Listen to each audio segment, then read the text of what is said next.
Ka'ba-i Muazzamaning Ruknul Yamani degan burchagi bor. Aylanib kelganda Hajarul Aswad burchagidan oldingi burchak. Ozgina yirtib toshini chiqarishib qo'ygan.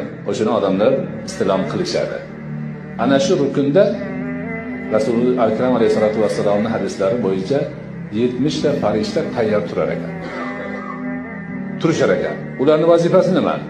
Vazifasi o'sha yerda turib kimki Allohumma as'alukal afva val afiyata desa, Allohumma sendan afvuni so'rayman, ofiyatni so'rayman.